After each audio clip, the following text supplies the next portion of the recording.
지난 5월 이태원 클럽에서 시작된 코로나19 집단 감염 기억하시죠? 이태원 클럽과 술집을 방문한 한 20대 학원 강사가 자신을 무직이라고 속이면서 방역당국은 역학조사에 애를 먹었고요. 학원과 코인 노래방, 택시, 돌잔치 뷔페로 바이러스가 번지게 됐습니다. 검찰은 최근 해당 강사에게 감염병 예방법 위반 혐의로 징역 2년을 구형했습니다. 코로나19라는 처음 겪어보는 사태에 몰라서 혹은 겁이 나서 법을 위반한 경우도 있었지만 일부러 법을 어기는 행동을 했다가 공분을 사는 사례도 있었습니다. 감염병 예방법을 어긴 사람들 어떤 판결을 받았을까요? 몇 가지 사례를 중심으로 살펴봤습니다. 먼저 지난 3월 대전에서 있었던 일입니다. 코로나19 의심 증상이 있다면서 구급차를 타고 대학병원에 들어온 50대 만취 상태였습니다.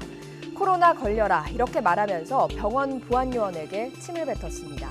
이 50대는 공무집행 방해나 상해로 이미 수차례 실형과 벌금형을 선고받은 전력이 있었는데요. 징역 3개월의 실형 선고를 받았습니다.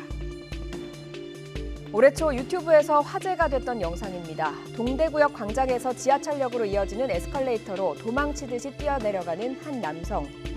그 뒤로 방역복을 입은 사람들이 다급하게 쫓아가죠. 대낮에 벌어진 추격전에 당시 시민들은 혼란과 충격에 빠졌습니다. 코로나19의 위험성을 알리겠다고 찍은 몰래카메라였습니다. 이 유튜버들 징역 8개월에 집행유예 2년을 선고받았습니다. 자가격리를 위반한 경우는 어땠을까요? 지난 4월에 답답하다는 이유로 자가격리에서 이탈해서 중랑천 일대를 돌아다니면서 공용 화장실도 가고 편의점과 사우나도 방문한 20대는 징역 4개월의 실형을 선고받았습니다.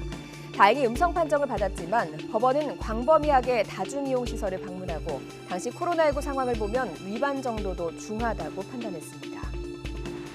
법정에 서게 된 직업과 동선을 숨긴 인천 학원 강사는 상당한 죄책감을 느끼고 있었습니다. 제 말 한마디로 이렇게 큰일이 생길지 몰랐다면서 평생 사죄하며 살겠다는 최후 진술을 했습니다.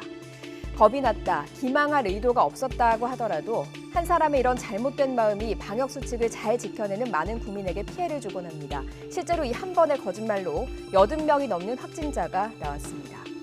확진자의 거짓말이 우리 이웃과 사회를 큰 위험에 빠뜨릴 수 있다는 점 꼭 기억하셔야겠습니다.